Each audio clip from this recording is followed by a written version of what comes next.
in seveda predvsem udeleženci okrogle mize, dobrodošli in vse dobro ob sicer včerajšnjem 10. novembru, ki je Svetovni dan znanosti za mir in razvoj. Gre za praznik UNESCO, ki ga v Sloveniji sicer, to bo mogoče vprašanje potem ministru, formalno še ne praznujemo in sicer že več kot 20 let. In letos je recimo temu svetovno vprašanje, zakaj je znanost pomembna. Zdaj, odgovore bomo seveda iskali tudi tukaj, pri čemer ima pa naša okrogla miza pa naslov Priložnosti in izzivi slovenskega raziskovalnega ekosistema za podvprašanjem, kako do inovativne in konkurenčne Slovenije. Priredili so največje znanstvene institucije v Sloveniji, Univerza v Ljubljani, Inštitut Jožef Stefan in Kemijski inštitut. Gostje so torej z samih vrhov vlade in pa gospodarstva. In dovolite, da jih na začetku predstavim. Ladies first, oprostite minister, magistrica Marjana Majrič, izvršna direktorica Gospodarske zbornice za strateški razvoj in internacionalizacijo, sicer pa mednarodno priznana ekspertka tudi z področja inovacij. Potem seveda minister, profesor dr. Igor Papič, formalno minister za visoko šolstvo, znanost in inovacije. Z nami je seveda tudi rektor Univerze v Ljubljani, profesor dr. Gregor Majdič. Vem, da na univerzi radi slišijo, da so oni v bistvu največja znanstvena institucija v Sloveniji in temu potem pač, kar se... Dobro, seveda pa temu potem potiho pritrjujejo tudi na Inštitutu Jožef Stefan, katerega direktorja profesorja dr. Boštjana Zalarja pozdravljam, in pa seveda direktorja Kemijskega inštituta profesorja dr. Gregorja Anderluha. Skratka, dobrodošli. Seveda vas vabimo tudi, da se ob okrogli mizi pridružite tudi z vprašanji vsem udeležencem. Skratka, v naslednji približno uri in pol bi želeli odgovoriti na to ključno vprašanje, katere so priložnosti in izzivi slovenskega raziskovalnega ekosistema v zelo nemirnem svetu.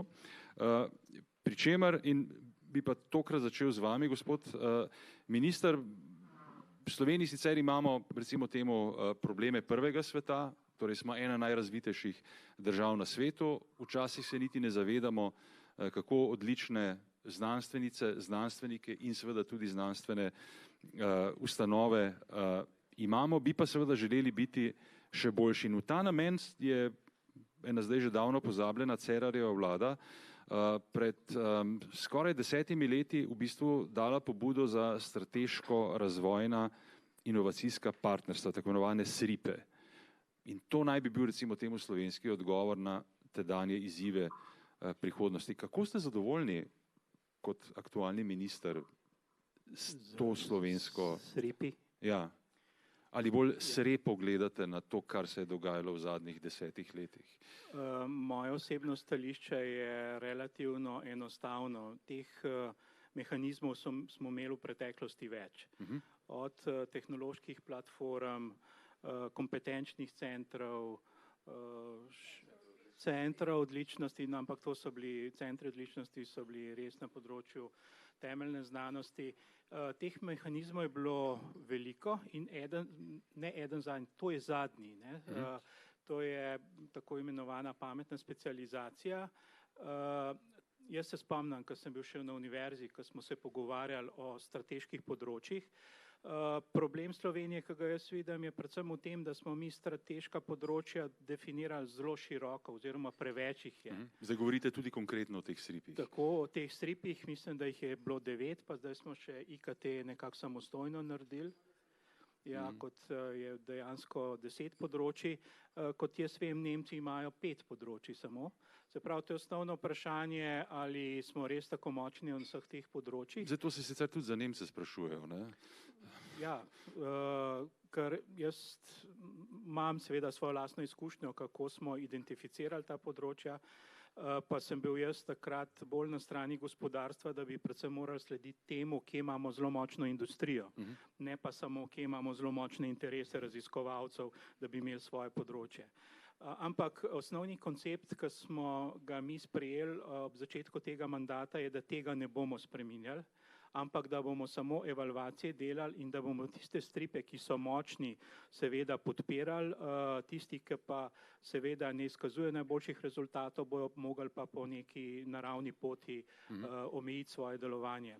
Mi smo podaljšali delovanje, osnovno delovanje vsem, zdaj pa seveda prihajamo v fazo velikih razpisov, še letos mora biti ven razpis ranga 58 milijonov za financiranje teh področij stripov in enostavno gremo naprej. Glavni poudarek je v tem, da ne želimo oblike spreminjati, ampak nas zanima vsebina in pa naravna pot, kje se bojo močni konzorciji lahko pojavljali. Dobro, to je bil en tak rahlo političen odgovor, ampak zdaj ste v politiki. Lahko pa za razliko povem, glede na prejšnje razpise, da ne bojo te projekti enako veliki za vse.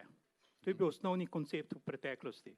Tisti, ki bojo izkazovali večjo lastno udeležbo, bojo lahko zaprosili za večji projekt, tisti pa, ki seveda ne bojo izkazovali neke osnovne kritične mase, bojo dobili pa nekoliko manj sredstev. Se pravi, tukaj se pa dela ta diferenciacija, da stripi po številu ostajajo, vsebinsko pa niso enako močni. Profesor Majdič, kakšen je vaš pogled na aktualno stanje tega, o čemer se tukaj pogovarjamo? Skratka, slovenski raziskovalni ekosistem 2024 z vsem, kar je bilo recimo v zadnjih letih in seveda tudi glede na izzive, ki jih pričakujete. Upam si trditi, da raziskovalni ekosistem je odličen tudi v mednarodnem merilu na marsikaterem področju, zagotovo pa imamo premalo inovativnosti, ki se prehaja v družbo, v gospodarstvo. In tukaj pa vidim kar nekaj izzivov, vendar jih pogosto vidim malo drugače, kot se o njih govori. Nam na univerzi pogosto učitajo, da premalo sodelujemo z gospodarstvom. S tem se jaz nikakor ne strinjam, kajti vsaj na inženirskih fakultetah, pa tudi kje drugje, imamo zelo veliko sodelovanja z gospodarstvom. Kar jaz vidim kot problem je to, da imamo premalo velikih strateških projektov, kjer je pa večji problem, če mene vprašate, na strani gospodarstva, da dejansko ni nekega interesa za neke projekte, ki bi trajali 10-15 let in bojo po tem obdobju prinesli neke res nove prebojne zadeve, ki bomo lahko, da tako rečem, prodajali po celotnem svetu.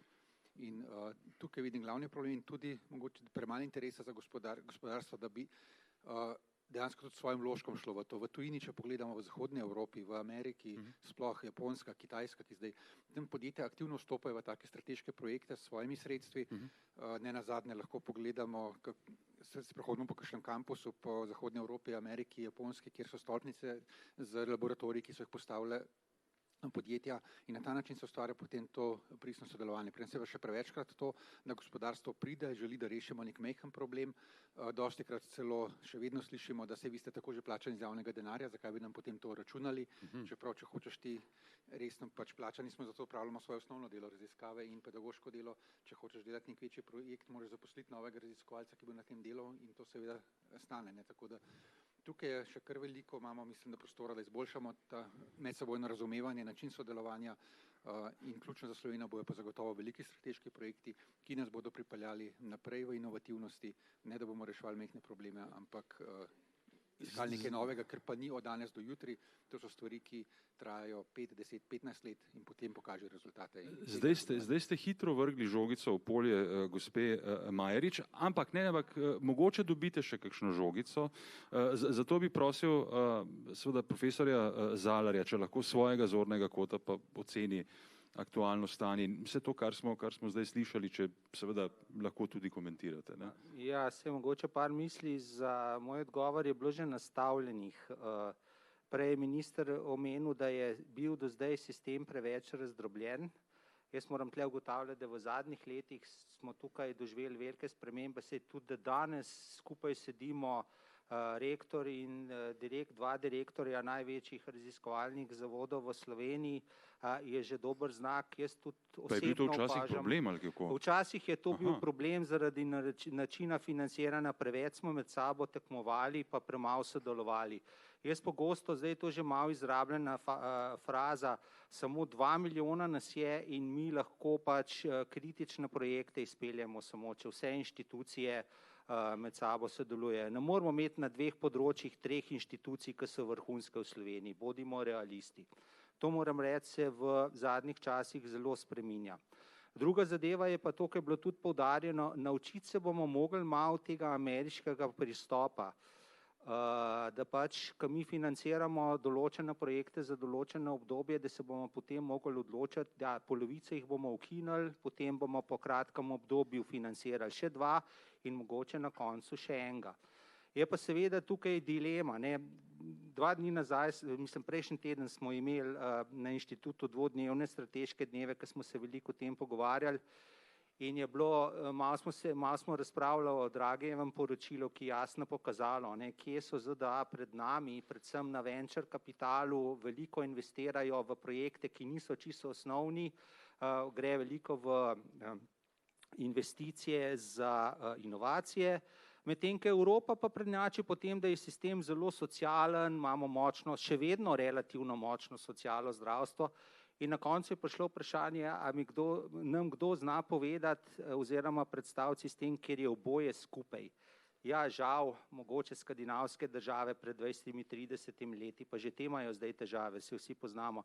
Tako da tudi v Evropi se bomo mogli pa v Sloveniji odločiti, v katero smer bomo pravzaprav šli. Ali se bomo zelo amerikanizirali, ali bomo ostali malo Evropejci, ker bo šlo vse malo bolj počasi, ampak bomo ohranili dosedanji pač nivo sociale in zdravstva. Ne.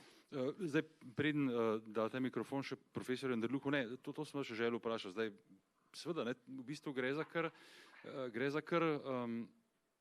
težko vprašanje, ne, zakaj se bomo odločili, ampak to, kar smo že slišali od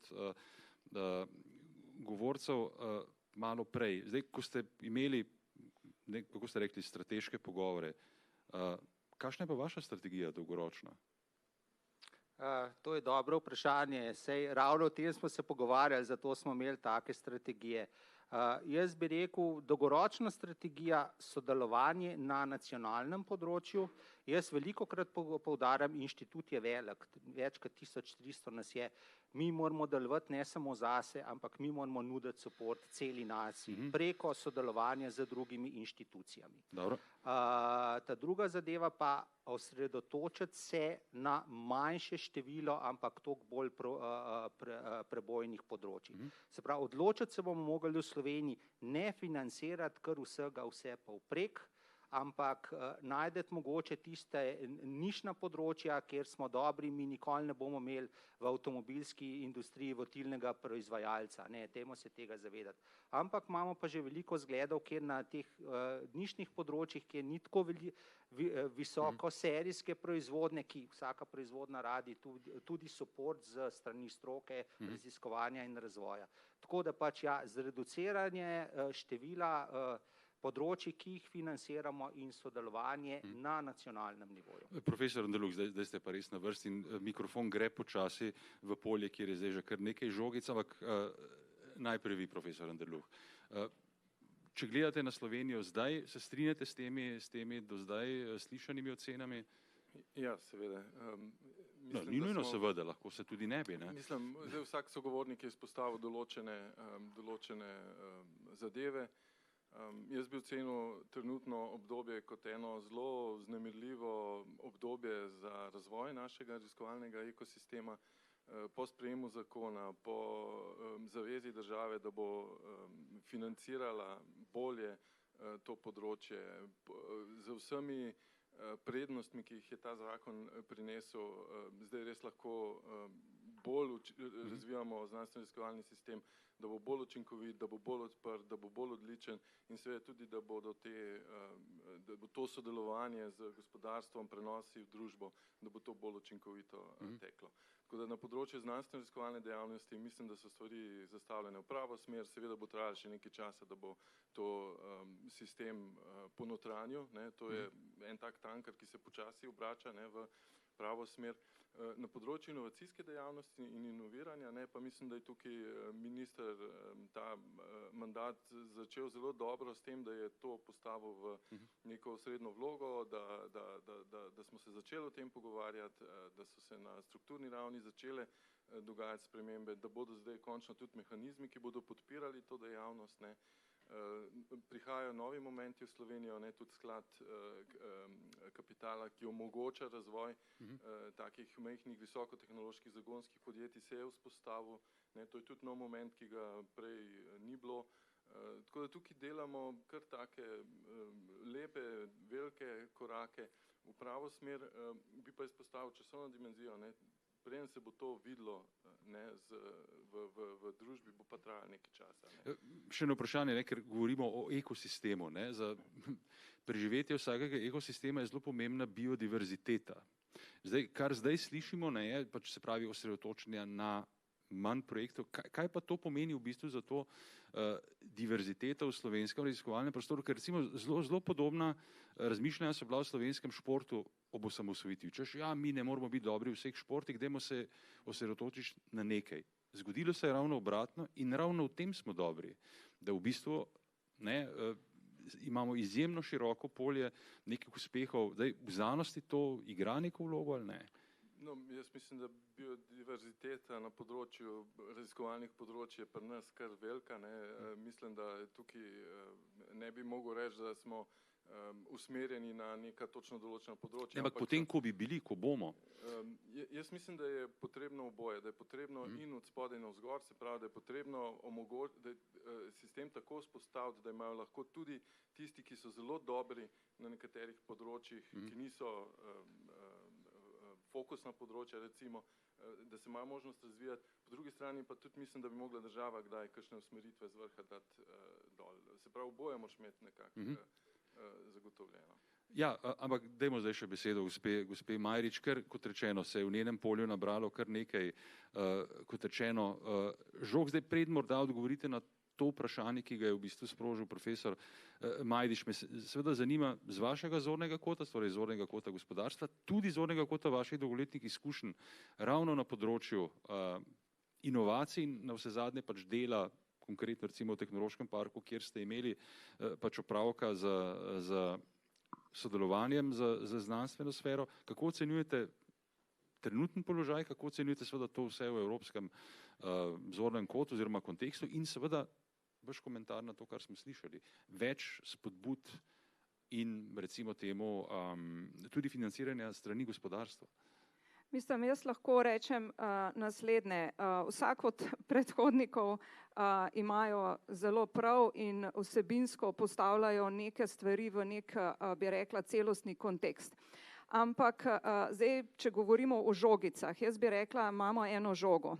In če ne bomo delovali kot en dober tim, a ne, enostavno nam ne piše nobenemu dober. Zaradi tega, ker lahko mi zdaj tle govorimo, koliko veliko vsebin imamo, kaj vse pokrivamo in tako naprej. Moramo si pa naliti čistega vina, da pokažemo sami sebi ogledalo in vidimo, kje dejansko smo, glede na konkurenčnost. Dajmo reči čiste vode, no? Ker vino marsikoga rahlo odnese. Ja, tako, to gre čisto za eno, tako bi rekla, slovensko. Ampak da ne bom šla. Ker imamo vodo tukaj.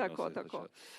Zdaj, če mi pogledamo, dejansko smo imeli že v preteklosti ogromno vsebin, ki bi jih lahko ukoristili v svojo prid, kajti če pogledamo te vsebine, so tiste, ki recimo Ameriko, Švico, Skandinavijo postavljajo v neko ospredje. Torej gre za ekosistem, kjer si ljudje zaupajo, kjer sodelujejo, kjer na nek način se meje med posamezniki brišejo, kajti vsi se zavedamo.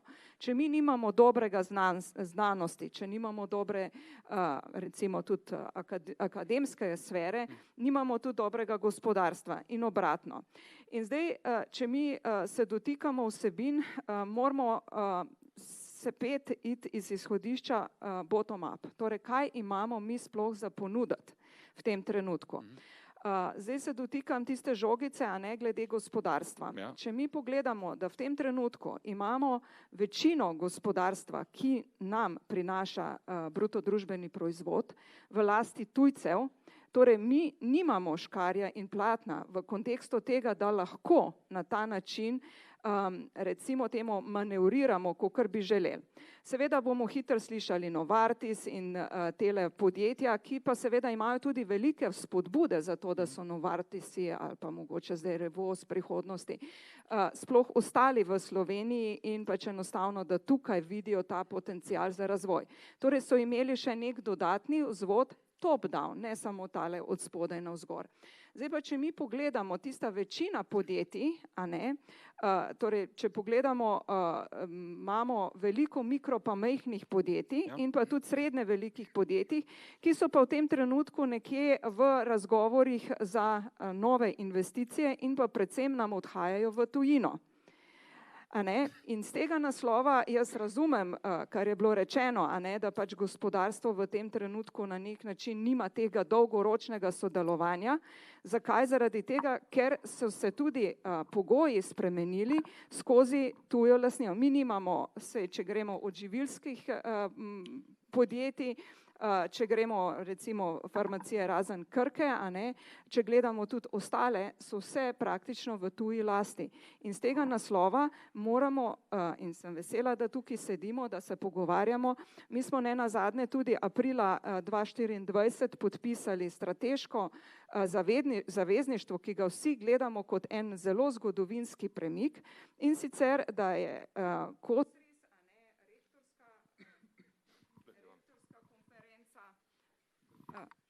rektorska konferenca in pa gospodarska zbornica, da smo skupaj stopili in da pač delamo tudi, bi rekla, refleksijo naših skupnih zavez in pa seveda skozi prizmo projektov in pa evalvacij menimo, da ta prav recimo javno-zasebno partnerstvo, tukaj je ena točka, na kateri pa nismo veliko naredili in ta vložek, in tukaj tudi seveda smo že kot gospodarska zbornica in naši člani pozdravili na ministrstvu ta vidik, da je pomembno, da če gledamo tudi iz čistega investicijskega vidika, vsak mora dati nek svoj prispevek, kar tem kaže, da zaupa v projekt in da ni projekt sam zaradi sebe. No in če sem pri projektih, gledam, da bi mi morali potrebovali tudi tale vidik recimo od zgoraj navzdol. Mi imamo kar veliko strategij napisanih, ki pa nimajo akcijskih načrtov s tem, da bi se vsi deležniki znotraj ekosistema opredelili oziroma na nek način angažirali na te vsebine. Zdaj, če pogledamo tudi SRIP-e, ki so začeli delovati, so delovali v principu, kdo bo noter postal član. SRIP-i so kot pametna specializacija Evrope pokazali, da vsaka država znotraj Evropske unije se mora diferencirati v svojih specifikah, v svojih dobrih stvareh.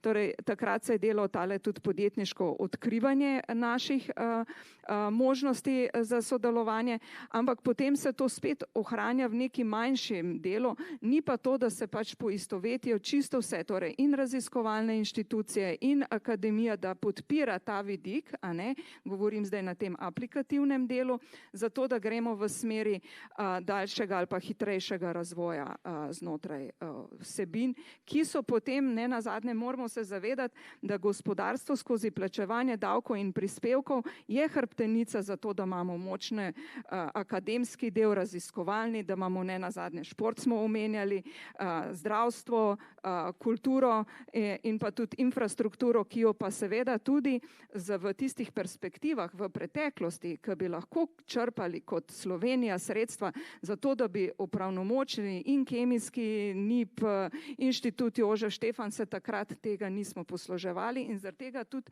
ta infrastrukturni del nekako moramo zdaj nekje noter pridobiti, zato da lahko postajamo konkurenčni tudi na tem raziskovalnem delu, temeljnem, kot tudi pri suportu podjetij.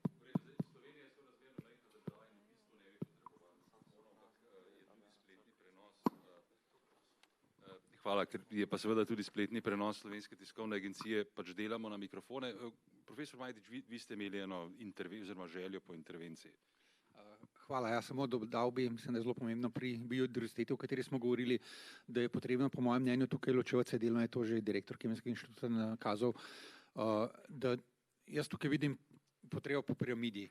Potrebujem absolutno osnovne raziskave, ki morajo biti diverzificirane, ker nove stvari pridejo iz osnovnih raziskav, ko nekdo zamisli si nekaj, kar danes ne vemo, kaj bo. vsa velika odkritja so prišla iz teh osnovnih raziskav, ko ni bilo nekega vizije, da to bo pa čez 5 let v gospodarstvu. Potem, ko gremo pa navzgor po teh tako imenovanih TRL-jih, je pa potrebno začeti ožati in videti tisto, kaj je strateško pomembno za Slovenijo. Tako da potrebujemo nujno oboje in spodnji del, mislim, da imamo tudi zdaj za povečanje financiranja dokaj dobro pokrit, kot je rekel že moja predhodnika, tudi inštitucije, univerze in inštituti imamo zdaj stabilno financiranje, s katerega lahko to financiramo. Recimo na Univerzi v Ljubljani smo ravno zaključili en zelo velik razpis za projekte bazične znanosti, kjer sicer lahko bilo tudi sodelovanje z gospodarstvom, ni bilo pa to cilj, bilo je, da morajo biti projekti mednarodno prebojni, osnovni cilj. Kot sem rekel, potem, ko gremo pa navzgor, pa moramo to začeti se odločati, kaj je tisto, kar je strateško pomembno za Slovenijo, kar bo dejansko potem čez 10 let prineslo neke prebojne možnosti v gospodarstvu, v družbi. Gospod minister, vi ste še želeli nekaj dodati, ker kot rečeno, zdaj je žoga spet v vašem polju. Se pravi top-down, več seveda iniciativ, tudi zato, ker gospodarstvo seveda skrbi za to, da je državna blagajna bolj ali manj polna. Absolutno drži. Hotel sem dodati komentar na temo tako imenovane biodiverzitete oziroma raziskovalne diverzitete. Tukaj bi poudaril, da ne gre samo za razpršenost področij raziskovalnih. Imamo težave, da sistem ni dokončan. Ekosistem zahteva vse stopnje, od bazičnih raziskav, potem višje stopnje te tehnološke pripravljenosti in na koncu inovacije. Mi smo v preteklosti se več ali manj ukvarjali z osnovnimi projekti, ki so bili večinoma temeljni, zelo malo smo pa delali na učinkovitem prenosu tega znanja v družbo, ne bom rekel samo industrijo. In recimo zdaj z reorganizacijo raziskovalne agencije ARIS in pa raziskovalne inovacijske agencije se zdaj seveda treba lotiti različnih mehanizmov. Nekaj, kar je recimo Greenfield, se pravi neka bazična raziskava, ne terja 10-milijonski projekt v začetku, ampak samo 1 milijon. Se pravi, to so ta gravitacija razpisi, se pravi manjši zneski za popolnoma nove stvari. Če govorimo pa o SRIP-ih so namenjeni gospodarskemu preboju, se pravi za tista podjetja, ki dejansko prispevajo bruto domačemu proizvodu. To niso mala podjetja, to so velike korporacije, tukaj pa seveda moramo iti z razpisi, ki so ranga 10 milijonov. In je treba to diverziteto narediti tudi pri sistemu. Kakšni mehanizmi po eni strani želimo popolnoma nove stvari sprožiti z manjšimi sredstvi in se bojo pol razvile, če se bojo. Tisto, kar je pa uveljavljen, tisto pa zahteva bistveno večja vlaganja že v osnovi. In tukaj je treba tudi zgraditi ta sistem prenosa znanja in pa inovacij do konca. Tukaj smo šepali in to je tudi zame glavni izziv, kako ta ekosistem dokončati. Skratka, še več dogovarjanja, še več usklajevanja, izgradnja ekosistema, ker če lahko vzamete mikrofon, gospod minister. Zdaj, kar je rekel profesor Zalar, je seveda zelo zanimivo in omenil je kot prvi ta zdaj že kar slovito Dragijevo študijo, ki bo očitno tudi osnova za delovanje nove Evropske komisije, bržkone že prihodnji mesec. Zdaj, kot vidimo, Slovenija res je neke vrste Evropa v malem. Tudi Evropejci imamo v bistvu problem z eno besedo inovinarjem, ne novinarjem, ampak inoviranjem, ok, v redu. Ne, mislim, kako zdaj v bistvu tudi ta premislek na evropski ravni lahko v Sloveniji izkoristimo, ker smo manjši, morda vendarle prožnejši, zato da v bistvu storimo več, kot smo doslej. Gotovo Slovenija kot majhna država lahko prej spremeni smer tega malega tankarja v našem primeru. Večji tankarji seveda. To je gorivo, velik ogljični odtis. Ne, imamo tudi že utekočinjen vodik, pa bomo o tem govorili. To še ni, dajmo govoriti o barki ali pa barčici. Okay. Slovenija gotovo ranga barčice, ja. Ampak točno to, Dragijevo poročilo, čim govori Dragijevo poročilo? O neučinkoviti uporabi znanja, ki ga imamo. Mi ne znamo znanja uporabljati v praksi. In tukaj Evropa globalno zaostaja, zdaj seveda omenjene so bile države Amerika, Japonska, Južna Koreja.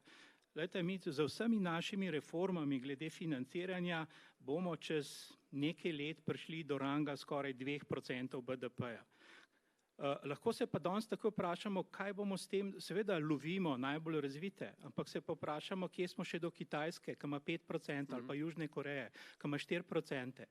Se pravi, govorimo o celotni verigi od neke temeljnih raziskav in pa inovacijski del je pa ključen. Evropa ne zna izkoriščati svojega znanja v polni meri. In tukaj jaz pa prihajam iz tega okolja, akademskega, jaz mislim, da bodo tudi raziskovalci in profesori morali začeti prehajati iz svoje cone udobja. Daj mi denar, jaz sem pa avtonomen in raziskujem, kar se mi zljubi. Tega do neke mere razumem, če imam res tiste ortodoksne bazične raziskave, ne more si pa vsak tega privoščiti. Če ne delujemo, predvsem inštituti, pa seveda tudi univerza, v smislu, kaj je koristno za to družbo. Ne more biti v imenu avtonomije, svet se ne vrti okoli raziskovalnih inštitucij. Ker če nimamo dobrega proračuna, ki ga zagotavlja primarno gospodarstvo, potem tudi raziskav ne bomo imeli dobrih. In malo večjo stopnjo odgovornosti tudi na strani akademske sfere, da nismo tukaj zato, da se mi prijetno počutimo, ko raziskujemo, ampak zato, da delamo za dobrobit te družbe.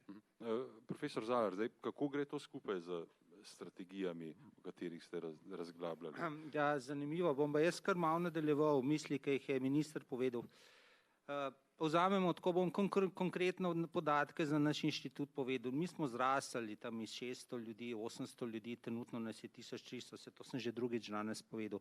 In moram priznati, imamo tudi mi med sabo velikrat debate o tem pravzaprav, a je to že preveč vprašanje, a si 2-milijonska Slovenija sploh lahko še privošči rast takega inštituta, predvsem v duhu tega, kar je minister rekel. V enem momentu se morajo javni raziskovalni zavodi pač odločiti, ja, tukaj se bo pač tista osnovna bazična znanost tudi suport za prenos v gospodarstvo, ampak problem je, kje odrezati to število, ker v Sloveniji vemo, kaj je problem. Nimamo veliko visokotehnoloških podjetij. To so tista podjetja, mogoče bi počasi razmišljali, da so to ljudje, ki niso več v raziskovalnem sektorju, ampak imajo dovolj korajže, da pač pogona za to vizijo, da se pač odločijo za samostojno pot. In to je eno od tistih v Dragijevem raportu je bilo to precejkrat poudarjeno.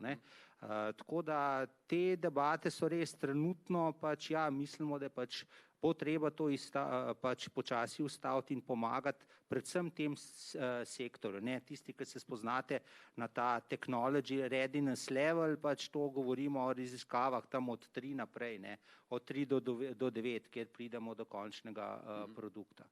Tako da ja, enostavno povedano, je pa tudi na nas naloga, da mi s svojim delovanjem prepričamo Slovence, da naj manj vlagajo v bančne depozite in več vlagajo v naložbe tveganega kapitala. Tukaj smo neprimerno slabšem položaju kot čez lužo. Ta bo pa težka, po mojem. Ja, profesor Andaluk, še vaše mnenje, preden spet gospod Majdi slišimo. Ja, mislim, vse to, kar smo slišali, ta pač evropski kontekst v bistvu zaostajanja oziroma pač v bistvu premalo nagnjenosti k tveganju, na vse zadnje verjetno tudi pomanjkanju kapitala, to, kar smo prej slišali, da seveda v Sloveniji pač sedeža teh res velikih korporacij praktično ni. Mogoče bi dve zadeve izpostavil, ki jih še nismo omenili. Glede sodelovanja z gospodarstvom in upravljanja raziskav za gospodarstvo, jaz mislim, da nobena inštitucija, če pride neko gospodarstvo, neko podjetje, neka raziskovalna skupina z podjetja do nas in reče, takle problem imamo, a bi tukaj pomagali, da noben ne reče ne. Ali pa da bi to sodelovanje zelo počasi potekalo. Mislim, da imamo mi krasne primere iz naše raziskovalne zgodovine, kjer smo določenim podjetjem odprli vrata, da so lahko štartili proizvodnjo s 100 zaposlenimi, recimo, z neko pač rešitvijo, ki takrat ni bila na razpolago. Jaz mislim, da ta dialog obstaja, da je ta dialog dober, da zaradi tega dialoga je tudi farmacevtska industrija se lahko zdaj tako zelo lepo vzpostavila v tem prostoru, ker imamo desetletja izjemno dobrega sodelovanja. Jaz mislim, da je izziv morda tudi na strani gospodarstva, če lahko še eno žogico vržem, da se že kar kopičijo. Da je včasih izziv v tem, ne, da podjetja te raziskovalne skupine ali pa te razvojnike vidijo kot, ne vem, strošek, ne pa kot neko strateško naložbo. Dostikrat se zdi, ne vem, to je moj občutek, pa tudi glede na odkimava, ampak tudi iz strani gospodarske zbornice so prišli podatki, da recimo v koronavirusni epidemiji, da so te nekako kadre, se jih rešili najprej. Optimizacija stroškov. Ja, no sej. In z tega stališča jaz mislim, da tudi naša izkušnja je taka, da smo se najbolj pogovarjali ravno z takšnimi, ki so imeli to vlogo v podjetju, ki so dobro poznali tudi ta sistem in so lahko dostopali do nas in hitro potem dobili te, se pravi, neke vzpodbude za razvoj takšnih skupin raziskovalnih ali razvojnih skupin. Mislim, da bi tudi bilo smiselno se o tem morda pogovarjati. Zdaj pa samo še druga stvar, če lahko omenim. Zdaj ta osnovna znanost versus malo bolj uporabna znanost. Kemijski inštitut, mi smo v eni zelo zanimivi fazi razvoja trenutno, ko bomo v naslednjih nekaj letih vzpostavili 2 centra, ki bodo s svojimi aktivnostmi delovala na višjih ravneh tehnološke razvitosti. To ne bi bilo možno, če ne bi imeli odlične temeljne znanosti. Prej, recimo Center za tehnologije genske in celične terapije bo osnovan na osnovi ene uspešne prijave na projektih Teaminga, kjer sta bila zadaj 2 raziskovalca z ERC projekti, na podlagi katerih smo v bistvu to prijavo lahko pripravili. Se pravi, mi poskušamo te odlične osnovne raziskave, ki jih upravljamo na inštitutu, prenesti na višji nivo, tako da bo lažje potem to znanje se pretakalo do nekih uporabnikov. En center je pač za klinične raziskave, ta drugi je pa na področju predvsem baterij, tudi drugih stvari in bo to tudi, recimo, če pa zdaj se v evropskem prostoru govorimo, takih centrov ne bo zelo veliko, v tem delu Evrope zagotovo edini in bo to tudi neka dodana potem možnost za Slovenijo in za poglobljeno sodelovanje z podjetji, ki bodo delovala na področju baterij. Odlično, to za baterije super, ker je bil problem, da je baterija crknila. Tako da, gospa Majric, spet je bilo kar veliko izzivov. Zdaj, sami ste rekli, problem Slovenije seveda tudi v tem, da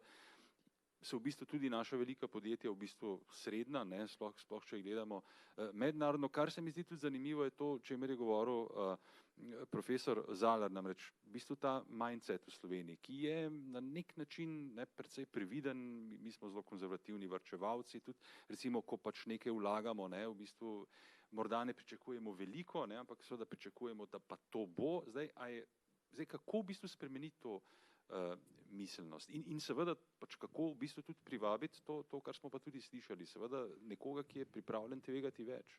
Zdaj mi moramo gledati celostno, investitorji gredo tam, kjer imajo ne samo dobre projekte, ampak celotni ekosistem, kar pomeni tudi davčne spodbude in pa vse ostale stvari, ki so pač vezane z podpornim okoljem, ki na nek način ta inovativni preboj in pa tudi komercializacijo lahko podpira. Zdaj seveda Vesna sklad kot prvi sklad, ki podpira prav, bi rekla, ali pa nekako targetira investicije, ki prihajajo ali z akademskega ali pa raziskovalnega okolja, so dober pokazatelj, da pač enostavno se gre v to smer. Ampak seveda zaradi konzervativnosti naših vlagateljev in pa ljudi, predvsem se vlaga v nepremičnine, mogoče v kakšne obveznice, ampak tudi tle, če se spomnimo določenih NKBM-jev in tako naprej, enostavno so tukaj podjetja zelo zadržana. Zdaj, seveda, zaradi tega optimiziranja in investicij, glede na res nepredvidljivo okolje ali pa nepredvidljive situacije, tudi govorim na splošno, glede vojn, enostavno pomeni spet tisto, kar smo prej slišali, ne, koliko je kdo pripravljen sam vložiti. Zdaj, podjetja seveda morajo racionalno poslovati. Oni na koncu meseca nimajo malhe, kjer lahko plače izplačajo, pa ne govorim zdaj, da je tako, recimo tudi na raziskovalnih inštitutih morajo tudi na projektih še dodatno se delati, ampak vseeno govorimo o tej negotovosti znotraj trga in enostavno podjetja potrebujejo tudi zaupanje. Mi, če pogledamo, ne, te dobre prakse so glede na priporočila naših podjetij, da vstopajo v ta partnerstva. Po drugi strani pa recimo iščejo tudi znotraj, bi rekla, podjetij, partnerjev. Zakaj? Zaradi tega, ker iščejo tudi določene strateške partnerje za dodatne preboj in jih ne iščejo toliko znotraj raziskovalnega inštitutov ali pa akademske sfere. Zakaj? Zaradi tega, ker na ta način dobijo določeno investicijo in s tem možnost tudi diverzifikacije svojega poslovanja ali pa vstopanja na nove trge. Torej, dejstvo pripravljenosti gospodarstva je veliko, ampak tako, kakor smo govorili, a ne, kadrovski izziv je velik in zdaj pri večjih podjetjih je ta, bi rekla, kontinuiteta ali pa možnost vstopanja v sodelovanje z raziskovalnimi inštituti lažje. Če pa mi pogledamo recimo majhna podjetja ali pa srednje velika podjetja, pa so to tudi visokotehnološka, na te bolj targetiram ali pa o njih govorim, enostavno imajo izzive, a ne, v kontekstu hitrosti odziva in pa seveda investicij v kontekstu prehajanja, a ne, tveganj, tudi skozi hitrost, kaj se bo na trgu zgodilo. Mi, če gledamo zdaj v strukturi, tudi izziv gospodarstva je v tem, da imamo ogromno malih podjetij, normirancev, po drugi strani pa imamo tudi podjetja, ki nimajo zagotovljenega nasledstva. Torej, iščejo z tega naslova strateške investitorje ali pa strateški preboj, kakor pa da bi se povezovali recimo z raziskavami. Normirancev bo zdaj manj, ne? Ja, ne vem, kako bo. Gledam pa tudi tale vidika, ne, te piramide, ne. Če mi gledamo splošno, ta akademski del ali pa ta bazični del mora biti osnova. Potem so seveda raziskave, razvoj in pa potem korporacije. Hočem povedati, da enostavno prehajanja skozi te vsebine. Zakaj so Švicarji ali pa recimo Kitajci preboj naredili? Zakaj? Zaradi tega, ker recimo na Kitajskem je bilo rečeno, kakršnakoli, torej bila je seveda strategija postavljena, v katero smer se gre, in je bilo rečeno oziroma upeljano, kakršnakoli temeljna raziskava se dela, mora zraven biti tudi refleksija, kako lahko to čim hitreje prenesemo v komercializacijo. Kajti recimo Evropska komisija, pa tudi Draghijev report kaže na to, da mi znamo zelo dobro publicirati, raziskovati, ampak komercializacije pa nimamo. In to je bil tudi problem na Kitajskem 40-50 let nazaj, a ne.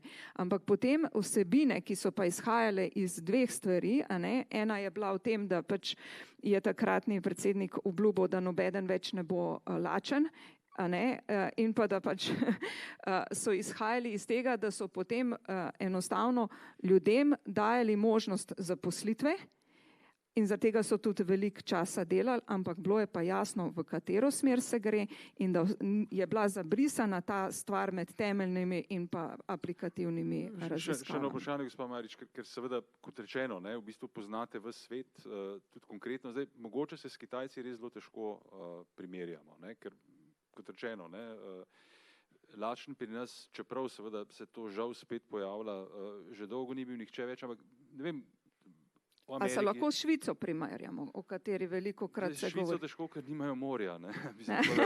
Imajo pa planine. Mislim, Švica ali pa recimo, ne vem, Nizozemska, ki se mi zdi, da na tem področju pač... Ja, pa se tudi cela Skandinavija, ne, če pogledamo, tam ni vaši, naši, tam gre za en ekosistem. Tam se točno ve, da vsi delamo v dobrobit vsakega posameznika in pa prihodnosti. Pri nas imamo pa še zmeri recimo to težavo spreminjanja kulture in pa recimo znotraj vsake entitete, ali je to gospodarstvo, ali je to ministrstvo, ali kakorkoli, mi moramo začeti delati na spreminjanju kulture, ampak vsem je najlažje biti v nekem status quo, ampak to pomeni, da vsak mora pri sebi stvari začeti. In enostavno zaupanje gre pa ali pa temelji na tem, da imamo dolgoročna partnerstva vzpostavljena, ker brez dolgoročnih partnerstv mi težko prihajamo do tega temelja, ki ga imamo ali v Švici ali v Skandinaviji, kjer je zaupanje. Torej, mi skupaj sodelujemo. In seveda iz tistega zaprtega inoviranja ali pa so oni prešli že zdavnaj v to odprto inoviranje in ves čas gledajo, zdaj bom mogoče kitajski yin yang govorila, ampak gledajo in top down in bottom up. Torej, oni so skupaj v isti barki, in skupaj poskušajo najti tempo, da gredo, ali pa bi rekla, veslajo v isto smer. In tukaj imamo mi, zdaj seveda, jaz sem zelo velikokrat se pogovarjamo z direktorji, rektorji in tako naprej, tudi z dekani fakultet. Ta del top-down je pošlihtan, zdaj pa moramo na tem mikromanagementu, znotraj ljudi prihajati do tega, bi rekla, vzvoda. In tukaj pa seveda je pomemben ta vidik, ki ga je pa tudi minister izpostavil, da je treba tudi te procese še enkrat pregledati in procese nekako postaviti na drugačen način, zaradi tega, ker ne moremo, kar se je Janezek naučil, to Janezek zna, moramo iti z novimi pristopi. In pa za Mojco isto velja. Sej. Dobro, preden gremo k vprašanjem iz občinstva, še vi, profesor Majdič, Ja, mogoče, ko smo ravno govorili o mednarodnih primerjavah s kolegom Gregorjem, sva bila lansko leto del delegacije v okviru ameriškega veleposlaništva, ki so v lobijske ZDA, prav z namenom spoznavanja tega prenosa znanja. Kar je bilo zelo zanimivo, je v ZDA, ki vlagajo nekje 3 do 4 krat več na prebivalca kot v Sloveniji v znanost, gre ves ta denar, ki gre v znanost, gre v osnovne raziskave in v javne inštitucije. Dejansko od tega denarja ne gre popolnoma nič v gospodarstvo, imajo pa zelo dobro sistem postavljen, da se pa te inovacije potem prenašajo naprej v gospodarstvo. Recimo celo inštituti univerza imajo sicer interes tudi preko zagonskih podjetij, da potem tudi ohranijo lastniški delež, pa to recimo inštituti na 2, ki smo bili, so pa rekli, da oni sploh nimajo interesa ustanavljati zagonska podjetja, da njim je samo interes, da njihove inovacije, ki jih ustvarijo za javnim denarjem, preidejo v gospodarstvo.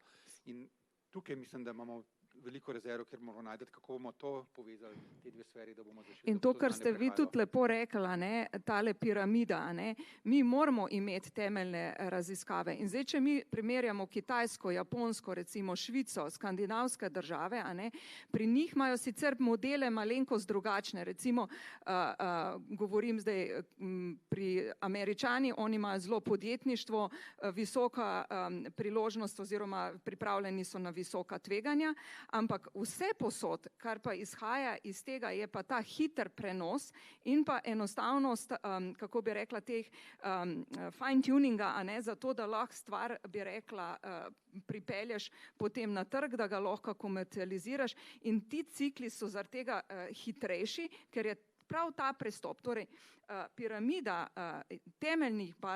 temeljnih raziskav ostaja še vedno vse posod ista, ampak recimo Japonci delujejo pa po tem Kaizens principu, kar pomeni, Kaizen pomeni, da skozi izboljšujejo. Oni grejo na mikromenedžeriranje vsebin, in to spet daje dodaten rezultat, konkretno pri gospodarstvu in pa pri tej povratni zanki pridobivanja financiranja. Švicarji smo že rekli, to deluje kot enota, ali pa en organizem, brez nekih omejitev. Kitajska pa seveda skozi zaradi tega, ker je velika, skozi strategijo usmerjeno, kaj so tiste njihove prioritete in vse je potem podrejeno. Ampak spet, temeljne raziskave so tiste. Komercializacija je pa potem, bi rekla, na nek način rezultat ali pa ogledalo, ali smo dobri ali nismo dobri. In oni imajo tale cikl, return on investment, zelo postavljen, kar pomeni, da s tem, ko ti dviguješ svoje znanje ali pa ta temeljne in pa aplikativne stvari, s tem dobiš več davkov in prispevkov, postaješ bolj, bi rekla, atraktiven za to, da ti novi kadri prihajajo in imaš ti tale celotno zanko, potem bi rekla tudi skozi davke, prispevke in pa skozi atraktivnost zaprto. Govorim za vse, tudi Švica na ta način deluje in zaradi tega oni seveda, pozabila sem sam še momentom financiranja noter upeljati, zaradi tega so tudi oni bolj pripravljeni, bi rekla, njihovi investitorji vstopati v ta tveganja, ker ti se zavedajo, da so te lupi toliko hitrejši, pri nas pa tega še zdaj nimamo na ta način spostavljenega.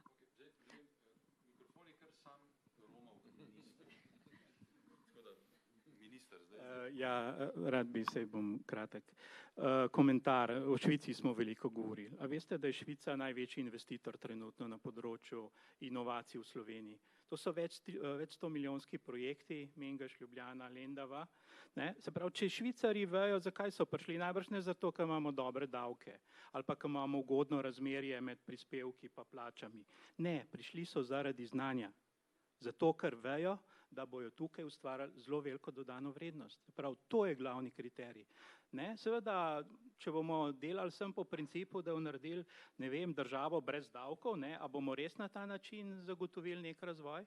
In pa seveda, drug tudi, ko je kolega Anderluh omenjal, ne, saj obstajajo te mehanizmi, točno ta dva centra, recimo center genskih in celičnih terapij. Ja, 15 milijonov ste dobili z Evrope, 15 milijonov prispeva ministrstvo. Potem center brezogličnih tehnologij v Kisovcu, to je spet projekt, ki se financira iz NOO-ja, se pravi spet ministrstvo. Se pravi, če so dobre zgodbe, če so dobre vsebine, se da tudi zagotoviti financiranje. Ne? Težko je pa na pavšal nekaj štartati, pa kar vsem po vrsti, pa bomo pa videli, bo kje uspelo ali pa ne.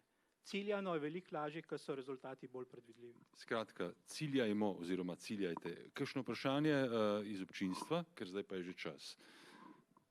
Ja, izvolite.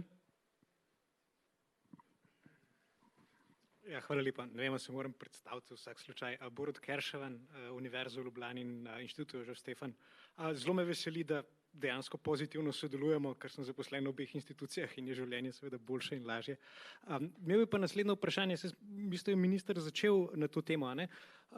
Kako dejansko oziroma bi izboljšali to ekosistem, to raziskovalno klimo, a ne? Vsekakor grejo stvari v pravo smer, denar se pretaka v znanost in tako naprej, ampak na koncu se to izvede seveda oziroma na koncu pride do ljudi, ne? In tukaj imamo, kot je bilo že povedano, imamo dobre znanstvenike kot dobre športnike, ampak seveda to je globalen trg, ne? Se pravi, ti športniki, ti znanstveniki morajo pritegniti k sebi ekipe, ne? Zato da vzpostavijo novo znanje, nove inovacije, razvijajo na tem področju in odgovoriti na to vprašanje, a ne, kako jih privabiti, ne? Namesto da naši bežijo v tujino, je kompleksen odgovor in me zanima, kaj bi po mnenju tukaj prisotnih se dalo narediti za to, da bi se ta ekosistem, ta klima izboljšala, da bi lahko pritegnili, kaj nam manjka, da bi lahko pritegnili nova znanja, nove ekipe, ki bi potem seveda lahko sodelovali na vseh teh TRL ravneh.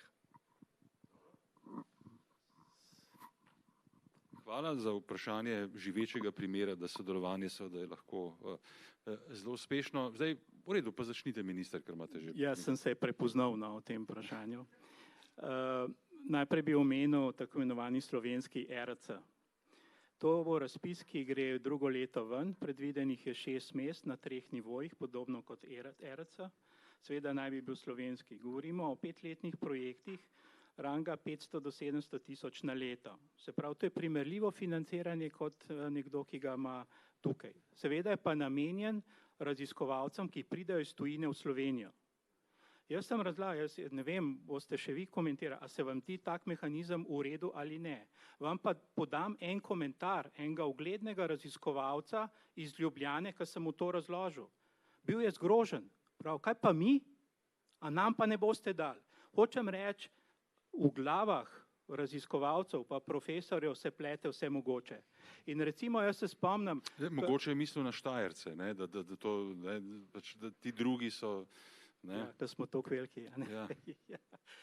Druga je pa izkušnja, recimo, ker sem bil pač tlele češe v službi, je zanimiv, ker sem šel na določeno fakulteto, so mi prepovedali uporabljati besedo komercializacija. Tudi univerze imajo hude težave znotraj, kaj je zdaj to absolutna avtonomija, ki po mojem prepričanju pele v individualizem, se pravi, pust me na mir, jaz sem Bog, ali neka odgovornost do družbe, v kateri vsi skupaj živimo. In tukaj bo mogla tudi univerza eno katarzo narediti in pa najbrž tudi raziskovalci na inštitutih. Svet se ne vrti okoli raziskovalcev, ampak mi skupaj moramo pomagati, da se bo ta svet bolje vrtel v korist družbe. In tukaj pa, lahko je spet ministrstvo krivo, ampak bojo mogli tudi marsikaj narediti, pa vem, kolega rektor zelo dobro ve, o čem govorim, kar isto čuti, in ja, dejansko bo treba določene premike narediti v glavah raziskovalcev. In kaj mene najbolj, nekako sem zgrožen, ta koncept absolutne avtonomije pele v smislu individualizacije, se pravi, jaz sem pomemben kot en raziskovalec, ne pa družba. Seveda pa na drugi strani imamo pa daljnovzhodne države, Južna Koreja, Japonska, Kitajska, tam je pa seveda družba številka ena, da ima en dober kompromis narediti med enim in drugim. Skratka, čeprav razumem, ta razpis bo in drugo pač soočanje z problemom politeizma. Profesor Anderluh. Ja. Kar se razpisa tiče, seveda je super razpis, ker ne ostane. Pa se bom na to vrnil še malo kasneje. En tak lep znak, da se stvari pri nas spreminjajo na bolje, je en raziskovalec odličen, ki se je iz Amerike zdaj vrnil na Kemijski inštitut, izjemen raziskovalec, ki bo tudi ERC projekt prijavil in sem tudi prepričan, da ga bo dobil. On je rekel, da je zdaj čas za vrniti se v Slovenijo. On se je iz Amerike vrnil v Slovenijo, ker ima tukaj boljše pogoje za delo. No, pri tem je seveda takoj trčil na realnost, da nismo mogli laboratorija ustrezno vzpostaviti, ker pač imamo izjemno prostorsko stisko. Ampak si ni premislil. Ne, je še, zaenkrat je še. Z vsemi kripli si trudimo mu zagotoviti čim boljše pogoje dela. Ko govorimo o temu sistemu, ki lahko privlači tuje raziskovalce, je dve stvari še potrebno izpostaviti. Plačno politiko, tukaj smo imeli zelo velike izzive in probleme, kako raziskovalce ustrezno nagraditi, kako organizirati delo na inštitucijah v smislu teh podpornih služb, administracije, ki so imeli zelo nizke plače. In mislim, da to zdaj ta novi plačni sistem, katerega del smo tudi mi, ustrezno naslavlja. Ta še ni čisto realiziran. Ni še čisto realiziran, prej ali slej bo. Ja, prej ali slej bo. In v tem imamo zdaj raziskovalne organizacije res boljše pogoje za delo. Drugo je pa potem tudi 64. člen v zakonu, kjer lahko izjemne raziskovalce bolje nagrajujemo. To so vse mehanizmi, ki smo jih zdaj uvedli in v bistvu lahko zdaj pritegnemo tudi s plačami boljše raziskovalce. To ni netrivialna stvar. Dostakrat se je tukaj ustavilo, vse smo se zmenili, tema je bila krasna in vse je pa prišlo vprašanje plače, pa so rekli, bomo šli raje v Švico, ko imamo, 5krat večjo plačo. Profesor Zalar, vaš odgovor morda na vprašanje, ki je bilo zastavljeno. Jaz bi vseeno rad poudaril, ko mogoče se kdaj v javnosti sliši, da raziskovalci živijo v nekem svojem svetu. Meni se zdi, da saj mojim kolegicam in kolegom na inštitutu, tudi velikokrat se o tem pogovarjamo, je popolnoma jasno, če nimamo bogate družbe, gospodarstva, ki proizvaja visoko dodano vrednost, lahko mi zapremo svojo obrt. To je vsakemu jasno, samo bogate družbe si lahko privoščijo tak nivo vlaganja, kljub vsemu relativno napram drugim državam je nizek, ampak glede na na celoten svet smo lahko srečni. Ne, absolutno, mi smo delujemo ena v takem najbogatejših okolju. držav na svetu. Bi pa še pokomentiral to, kar je bilo prej rečeno, da pač se kakšni starejši raziskovalci pritežujejo, ja, kaj pa jaz osebno. Na inštitutu velikokrat poudarjamo, da to je bil problem v preteklosti. Pač te inštitucije so bile usmerjene v grajenje osebnih karier. Jaz vedno poudarjam, da to enostavno ni dovolj. Mi se moramo naučiti timskega dela, to je bilo v znanosti problematično. Ne? Da bomo Slovenci imeli kakšnega raziskovalca, ki bo pogruntal neki ekvivalent EMC kvadrat, zato rabi samo svoje možgane, brez tima, verjetno se nam bo to statistično zgodilo vsakih 500 let ali pa 1000 let. Tako da moramo biti realisti, se pravi, to timsko delo je treba pač, tega se moramo naučiti. Se pravi, graditi tisto piramido iz blokov, bloke imamo, sam ne znamo jih postaviti, tako da bojo stali. Zdaj, pri piramidah je treba biti previden, ker gradili so jih v bistvu sužnji. Ne? Ja, ok, sej, ja. Zdaj, to bom poudaril, ne, to pritoževanje, da pač kaj bo pa z mano konkretno. Ja, mi se moramo zavedati, da pač 10 let nazaj smo bili v stanju, kjer smo vlagali 0,35 ali 0,40% BDP-ja v znanost, padli smo skoraj na rep v Evropi in je bil problem v tem, da nismo tistih, ki so dobro delali, vzdrževali, za nove projekte pa našli novega denarja. Ukvarjali, cela znanstvena srednja se je 15-20 let ukvarjala s tem, da tudi tisti, ki dobro delajo, so mogli vsako leto še zategovati in zategovati. To je ta problem. Tudi zdaj, ko imamo nov denar, moramo biti hvaležni našim ministrstvom, da pač smo dobili nov zakon, to mogoče ni bilo dovolj poudarjeno, 2 leti že delujemo oziroma 3. leto v novem sistemu, kjer se je Slovenija zavestno odločila, se ste videli skoraj soglasno cel parlament, da moramo dvigati vlaganje v znanost. Tega se zelo dobro zavedamo, ampak ta denar, s tem denarjem je treba kokoši, ki nosijo zlata jajca, dobro vzdrževati, da bojo še večja nosila, ampak hkrati pa odpirati nova področja. Vse zato imamo, tudi tega nismo danes poudarjali, tako imenovani razvojni steber, da lahko financiramo ideje mladih raziskovalcev. No, se mi zdi, da je vse glih potrebno, čeprav je to črka v zakonu in neki stavki v zakonu, pa mi zdaj smo v tem sistemu, ki počasi že nosi rezultate. Še to bom povedal, karkoli bomo danes naredili, se bo resno pokazalo šele čez 10 ali pa 15 let.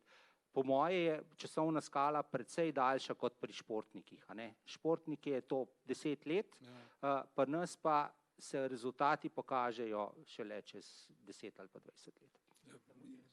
En stavek še, kolega Kerševan je spraševal konkretno za področje fizike, predvidevam, Slovenija postaja polnopravna članica CERN-a z začetkom naslednjega leta. Jaz mislim, da je to tudi izjemna priložnost vsaj za naravoslovce in pa seveda za gospodarstvo, ker jaz sem že dobil nalogo, smo že dobili nalogo, da niste vi zadost fiziki ali pa tudi inženirji, ne, ampak tudi gospodarstvo more upravičati te letne članarine. No, pa kakšni družboslovci tudi, ne, se mislim. Prosim. Če lahko je še na kratko repliciram, kaj gospodarstvo se mogoče bomo pa še nadaljevali v tej smeri. Velikokrat se pogovarjamo o teh gospodarskih projektih. Mi na inštitutu smo bili zelo izpostavljeni, se spomnite, zdaj smo odpovedali referendum, kaj je naše strokovno mnenje, mi se v investicije nismo želeli vmešavati, ampak skozi se je govorili, ja, vrgli bomo 15 milijard v to. Jaz skozi govorim, se ni nič narobe, če vržeš 15 milijard, če jih znaš 5 ali pa 7 nazaj pripeljati. To je problem Slovenije.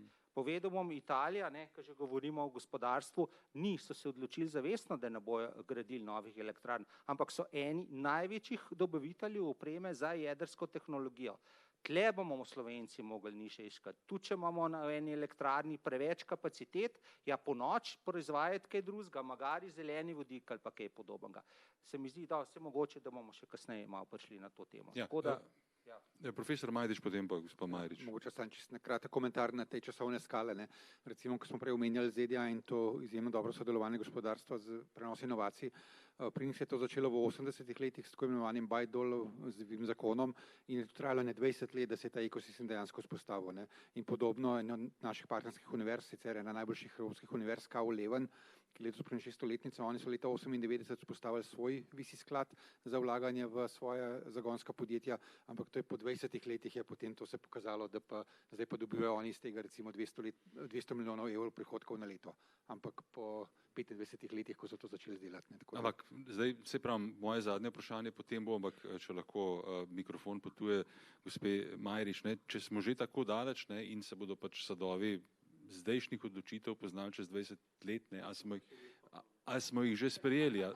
Če boste vi imeli še leto, pa pol ni čisto jasno. Ne? Tako da ne vem. Gospa Majrič, še na vprašanje doktora Kerševana.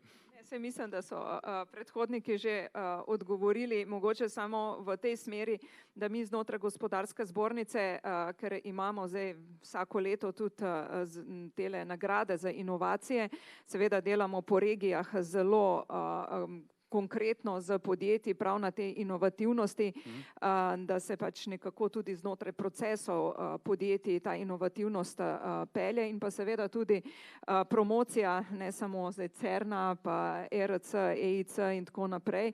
Tako da enostavno skozi tudi strateški svet za raziskave in razvoj inovacije smo imeli pred leti tudi poziv vsem, ne vem, če veste, društvo Vtisa, ne, vsem našim slovenskim znanstvenikom, ki so odšli v tujino za prihod nazaj, tudi potem pomoč vstopa znotraj gospodarstva, torej vključevanje. Seveda so pa ti izzivi, tako kot je gospod Anderluh lepo že povedal, da jim zagotoviš res atraktivno okolje, laboratorije in ta del, kar ga v tujini pa imajo zagotovljenega, to je ta večji izziv.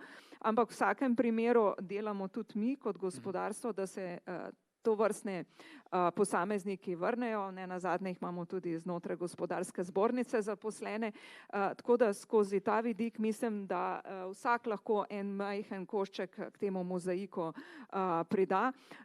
Zdaj pa še zmeri pa moram iti v tem, ko smo že o kura jajce govorili, kdo nosi. Smo se imeli čisto vino, kura jajce. Vse, smo štajersko smo imeli vse. Tako da v glavnem. Ja. Vse je tako, Martinovo 11. Ampak v vsakem primeru gledamo v tej smeri, da moramo, če želimo svojo konkurenčnost dvigniti, moramo tudi na davkih narediti. Kajti podjetja, zadnje naše analize se res selijo na Hrvaško, ki je začela biti zelo z investicijami skladov tveganega kapitala in tudi davčnimi spodbudi zelo atraktivna, torej od Novega Mesta na dol se vračajo oziroma... Čakajte, meja ni pri Novem mestu. Ne. Ja, ampak če pa pogledamo od Kranja na zgorje pa proti Koroški, dvojezični Avstriji, ki pa tudi ima veliko spodbud in tukaj moramo, če želimo ta dober cikel in pa trend sodelovanja in pa seveda tudi možnosti investiranja, ker ne nazadnje, če pravimo, da ministrstvo damo čisto vsi davkoplačevalci, torej gre za našo zavedanje in tudi v luči tega, kar je bilo rečeno, kako vzhodne države grejo v smeri družbe 5.0, ne nazadnje tudi Expo zdaj v Osaki 2025 gre tematika glavna, torej v družbi, torej gre za nek switch v miselnosti, v tem, da več ne gledamo samo jaz, gospodarstvo, raziskave ali pa kdorkoli, ampak da moramo gledati na celotno družbo in pa seveda o tem single market, o katerem tudi Dragi govori, kar pomeni, da ne moramo zdaj, če se mi že tle v Sloveniji nekako ne družno jemljemo, da smo res partneri, da smo skupaj na tem čovnu, da skupaj jadramo v isto smer, ta single market, ki pa je nuja na nek način po Dragijevem temle poročilu, bo pa še toliko večji izziv, ki ga tudi nova postavljena vlada v Bruslju kot takem ima za izziv. Profesor Papič je kar malce trznil, ker ste naredili eno pavzo, nova postavljena vlada, potem je bila pa pavza v Bruslju. Ne, v redu, super, saj je čisto v redu, da nismo ravno v coni ugodja. Ja. Še kakšno vprašanje mogoče iz občinstva?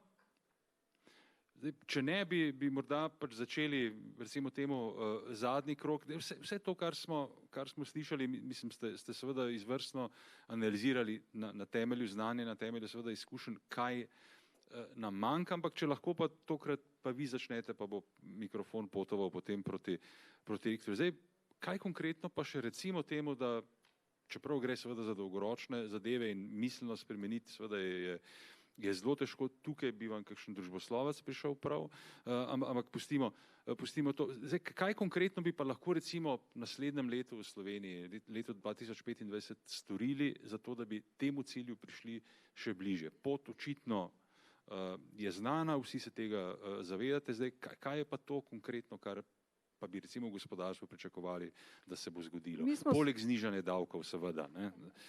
Ne, mi smo že postavili, tako, če pogledamo horizonte prihodnosti, v katero smer bi morali iti. Ne nazadnje imamo tudi postavljene temelje znotraj tega našega skupnega zavezništva, tako da jaz mislim, da na tem moramo graditi. Gre v tej smeri, da enostavno pisarne znotraj raziskovalnih inštitutov za prenos tehnologij, enostavno skupaj z gospodarstvom, da se ga večkrat povabi, da lahko mogoče po teh vsebinah, ki jih po določenih odsekih naredimo neke preglede, v katero smer se postavljajo, da se nas povabi, zdaj ne govorim samo nas, ker tudi mi gospodarska zbornica, mi vse delamo, kar nam veleva gospodarstvo, ne nazadnje imamo 13 regijskih zbornic, imamo 25 panožnih zbornic, imamo strateške svete, torej mi vse, kar dajemo v eter, dajemo v konsenzu naših upravnih odborov, torej pomeni mikro, malih, srednje, velikih in pa tudi podjetij v tuji lasti. Torej gre za glas dejanski gospodarstva in bi želeli še naprej oziroma mogoče še bolj tudi vstopati v ta možnost ali pa postavljanja nekih novih procesov, modelov, na kakšen način lahko komercializiramo stvari. Absolutno tudi ta vidik javno-zasebnih partnerstv, tudi tega, da se na naši strani, a ne gospodarstvo, še bolj stimulira v vstopanje v ta partnerstva, tako z akademsko kot raziskovalno sfero. Seveda pri tem potrebujemo zopet vidik, da če jaz rečem, ne vem, potrebujem nekoga iz nanomaterialov, da vemo, kdo dejansko je, ali pa da mogoče po teh dejavnostih postavimo za to, da se začenjamo s tem mogoče recimo networkingom in pa še boljšim spoznavanjem na tem, seveda pa tudi izkoriščanje evropskih sredstev in pa teh različnih iniciativ, tudi ne nazadnje projekti Horizont in EIC, ERC, potem ostale tudi možne vzvode. Vidimo pa tudi priložnost na tretjih trgih, da bi skupaj stopali tudi skozi UNIDO in to vrstna financiranja, kamor tudi participiramo kot Slovenija veliko sredstev, da bi se tudi te tehnologije, recimo primer na vodiku, Avstrijci, kaj so počeli, da so znotraj svojih podjetij, ki so se ukvarjali z vodikom, suportirali recimo njihove fakultete, ki so se dotikale tega in so z njimi potem imeli na tretjih trgih projekte, kar pomeni, da so tehnologije po en stran prodali na tiste trge in pa ne nazadnje skupaj razvijali in raziskovalci in akademska sfera na tretjih trgih, kar pomeni, da smo vstopali tudi skozi komercializacijo tako svojega znanja in pa tudi tehnologij na tretje trge. To so ene stvari. Zdaj recimo Indija je zelo odprta, oni vsaj z Modijevo vlado, s katero imamo pač pa z njihovimi inštituti kontakt, enostavno pozivajo k tovrstnim pilotnim projektom. Tukaj bi se lahko tudi dodatno še povezali in pa da SRIP-i ne postanejo samo del tistih, ki jih koordinirajo ali pa članov, da se jih dejansko integrira tudi v potem strategije in pa predvsem, da postavimo, da vsaka strategija, ki se pripravlja, da ima tudi akcijski načrt, torej kratkoročno, zato da mi lahko delamo potem tudi refleksijo, koliko smo bili uspešni ali pa ne. Dobro. Plan 2025, profesor Anderluh, vaš načrt oziroma vaš pogled, kaj bi lahko res storili? Ja, zdaj, mislim, naš inštitut je zdaj do vratu v teh investicijskih projektih, ne, tako da v bistvu naši cilji za naslednje leto so jasni, da pač moramo to maksimalno peljati naprej. Kar bi si jaz osebno želel je vzpostavitev mladih raziskovalnih skupin, ne, to je en mehanizem na inštitutu, ki je ravno namenjen privabljanju odličnih raziskovalcev na inštitut, odpiranje nekih novih vsebin, ne, in to se zdaj malo na to pripravljamo. Zdaj, mogoče bi jaz sam še eno stvar izpostavil, ki pa ni nepomembna, ne, lastnost dobrega raziskovalnega sistema in takega, ki je atraktiven, je tudi predvidljivost in stabilnost, ne.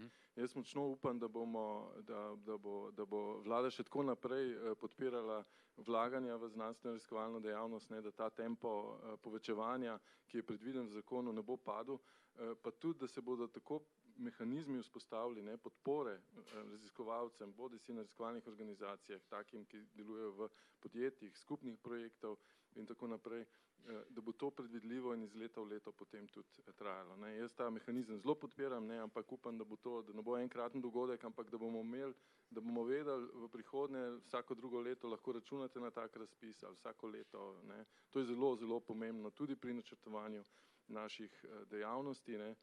Kot smo že rekli, vzpostavljamo zdaj sistem po nekem novem zakonu, po nekih novih pravilih, sistem bo še malo zanihal, ne. Stvari, ki so se nam zdele atraktivne in smo jih mi na inštitutu vzpostavili, ste zdaj vi izničili z razpisi, ne prehiteli, ampak ste določene stvari zdaj niso več tako potrebne, kot so bile včasih, kjer smo se mi usmerjali v določene smeri. Zdaj recimo določeni razpisi so na razpolago na nivoju agencije ali pa ministrstva, ne. Tako da gre zelo krasno smer, samo to stabilnost, no, bi pa res pričakovali, da iz leta v leto vemo, kdaj bodo razpisi, kdaj so roki, kdaj lahko računamo za financiranje, ne. Hvala lepa. Ker gospod minister, ne, seveda politika je v bistvu, pa ne samo pri nas, ampak tudi nasplošno, ker je sorazmerno močan element nestabilnosti, ne, ker je pa zelo kratkoročno usmerjena, volitve so na 4 leta v najboljšem primeru, ki je drugje, recimo vključno z Nemčijo, tudi zdaj vidimo na manj, ampak privzemimo recimo, da bo leto 2025 še zadnje, ki bo celoti v vašem mandatu, zdaj kaj lahko tukaj recimo pričakujemo konkretnega na tem področju? Najprej najbrž to, da sem jaz predvsej to, kar sem mi prej govoril, da sem nekonvencionalen elektrotehnik, sem tudi nekonvencionalen politik, ki sanjam o tem, kaj bo čez 10 let, čez 15 let, mandat je pa, kot smo rekli, relativno kratek. Glavni cilj zame za leto 2025, točno to, kar je kolega Anderluh omenil, zagotoviti stabilno financiranje v prihodnje. Odprta je novela zakona o znanstveno-raziskovalni in inovacijski dejavnosti, gre zdaj v koalicijsko usklajevanje, kar pomeni, jaz računam, da bo letos prišlo v državni zbor. Glavni člen letos 2024 v proceduro, ja. preden bo to obdelan, bo najbrž že tam februar, marc. Okay. Začetek naslednjega leta je predvideno. Kaj glavni člen? Še dodatni dvig. Že zdaj je dobro zastavljen 1% BDP-ja za znanost, seveda v nekem prehodnem obdobju, pa moram reči, da se kar lepo približujemo s temi dodatnimi sredstvi tej številki. Še dodatno dvigujemo na 1,25% BDP-ja. In pa drug zakon, popolnoma nov zakon o visokem šolstvu, ki pa drastično dviguje tudi financiranje visokošolskega dela. Iz trenutno približno 0,6 BDP je predvideno spet po isti dinamiki kot pri znanstvenem zakonu dvig na 1,5%. To je 2,5-krat več. In seveda tukaj imamo pa potem malo daljše obdobje. Vi boste varuhi, da se bo to res dogajalo. Gotovo bo pa trajalo še nekaj časa, da bomo res te procentualne vrednosti dosegali in da bo ta kontinuiteta ali pa stabilno financiranje res dosežena v praksi. Potem zelo kratek komentar, tudi pa smo iniciatorji nekako na našem ministrstvu. Izredno velik, čist aplikativni pilotski projekt se pripravlja v Sloveniji na temo vodikovih tehnologij. In to ne strani nekih proizvodnih tehnologij, ampak infrastrukturnih podjetij. Imamo že ustanovljen ogromen konzorcij, ki bo financiral te raziskave v naslednjem desetletju. Imamo partnerje z Japonske, jaz grem v Indijo spet, tele iniciative se zdaj nekako budijo, ker smo mi začeli, ker želimo tudi indijske partnerje pripeljati in pa seveda evropske partnerje. To je tak izredno velik projekt, ki je v bistvu prišel od druge strani gospodarstva ali pa infrastrukturnega dela gospodarstva in dejansko pripravljamo teren za naslednje desetletje ali pa 2 desetletji. Gre za vse od e-mobilnosti, industrijske uporabe in pa sistemskih hranilnikov, kar je gotovo izredno zanimivo spet tudi za Kemijski inštitut. Drug pomemben projekt so satelitske tehnologije, tudi z Indijo, to je glavni namen zdaj. Velika Slovenija je postala igralec na trgu satelitskih tehnologij, svojo komplementarno nišno vlogo. Z Indijo sodelujemo, ki je znana kot izredno močna na področju satelitov, ampak spet ne pa na področju nanosatelitov. Gre za, jaz sem sprašal, čem je razlika? Ja, penetracija čez oblake pri malem satelitu veliko boljša kot pa pri velikem. In so zainteresirani za sodelovanje. Govorim, da gre za čist take državne projekte, ki so aplikativni, pa jih tudi naše ministrstvo spodbuja, seveda brez gospodarstva, brez MOPE in drugih ministrstv ne bo šlo. In pa za konec, še, ker sem bil 2krat izzvan glede družboslovcev, še vedno zagovarjam absolutno paradigmo družba 5.0. Danes imamo industrijo 4.0. Tisti, ki se kakorkoli ukvarjajo z razvojem česarkoli, od produkta do storitve, je zelo hitro ugotovil, da pri tehnologiji lahko nekaj razvijemo, ne znamo pa komercializirati. Nimamo ekonomskih znanj, pravnih znanj, socioloških znanj in brez tega seveda ne bo šlo. In pa če sodelujemo pri razvoju novih tehnologij, potem bo bistveno manj zlorab, tudi ko bo te tehnologije v uporabi. Zakaj danes toliko veliko govorimo o umetni inteligenci? Ker je izredno stara kot tehnološki pojem. Zato, ker se soočamo z vedno novimi zlorabami. In zato je ta nova paradigma, pa japonska, prihaja z Japonske, družba 5.0 pomeni, da moramo delati skupaj, vsi. Vseeno smo družboslovci, tehniki ali pa naravoslovci, pa humanisti na drugi strani. Ker v končni fazi, bližje ko si produktu, več različnih znanj moraš uporabiti. In na produkt, končni izdelek, brez ekonomista, če sem čist banalen, bomo težko karkoli prodali. Ali pa brez sociologa, ne vem, mi razvijamo na fakulteti za elektriko vse živo, pa se pa nekdo vpraša, kdo pa to kupil, ne vem. Se pravi, družba 5.0 je pa tudi neka strateška usmeritev za prihodnost. Dobro, družba 5.0 leta 2025.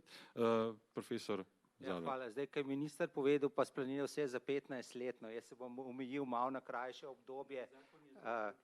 Zakon je za drugo leto. Ampak me veseli, da je ministrstvo in ostala ministrstva tako strateško razmišljajo.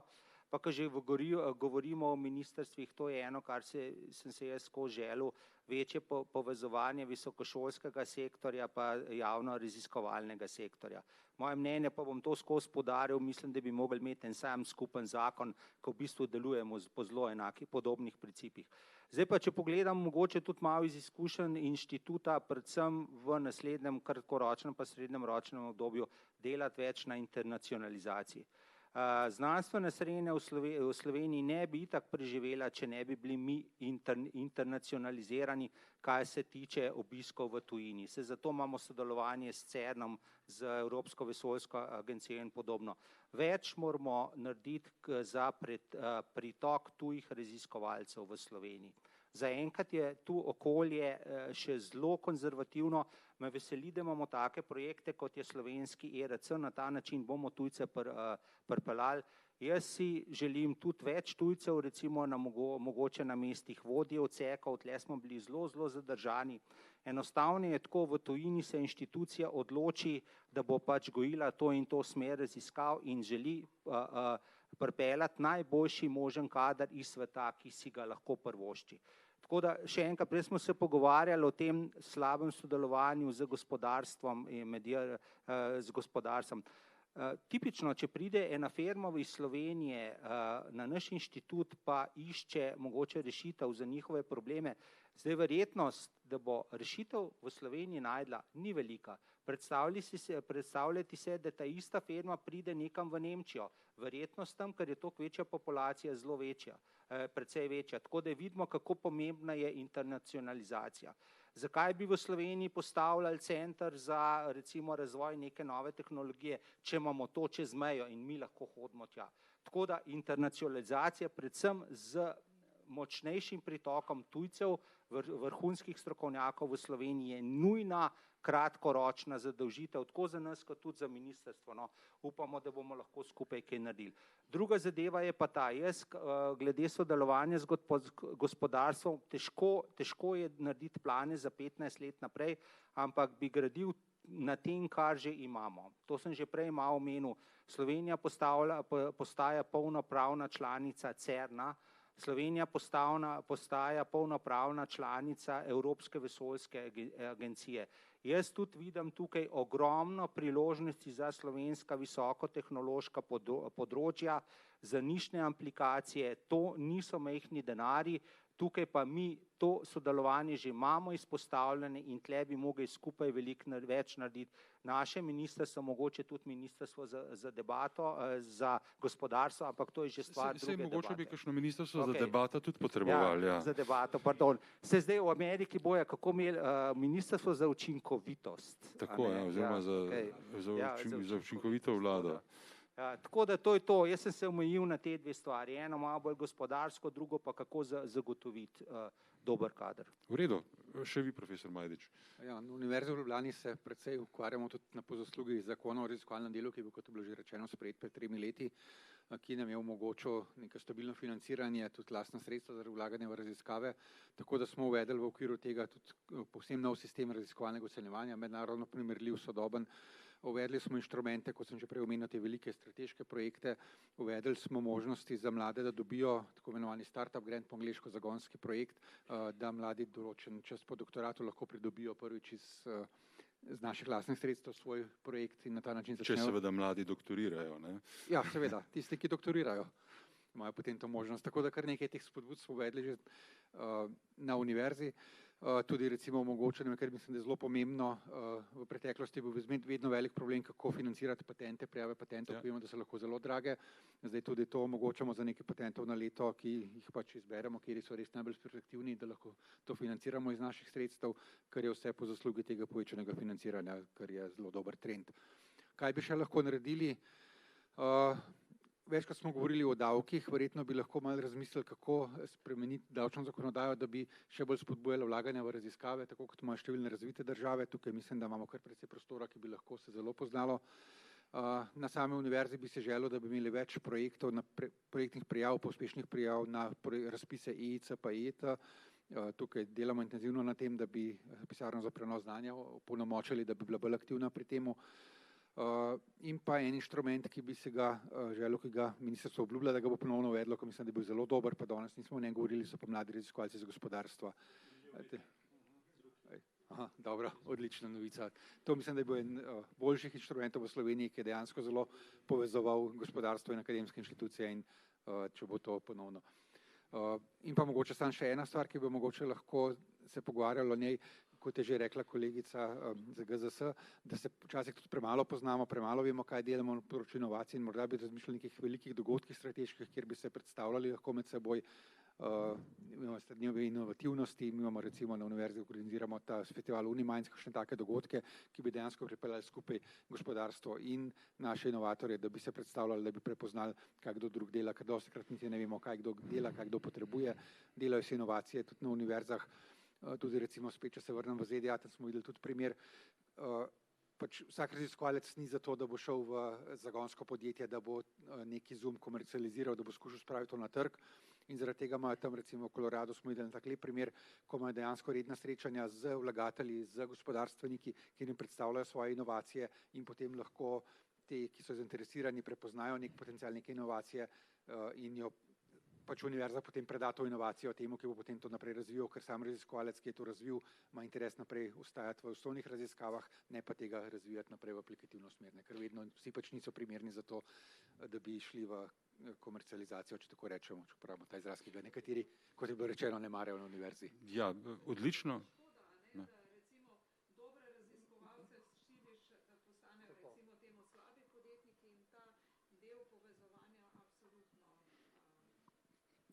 Upam, da smo to slišali tudi brez mikrofona. Skratka, še bolje se bomo tudi spoznavali v letu 2025, kar pa na tej naši mali barčici sredi nemirnega morja pa res ne bi smel biti problem. Ampak resno ugotavljamo, da včasih, da se v Sloveniji ne glede na majhno še premalo poznamo.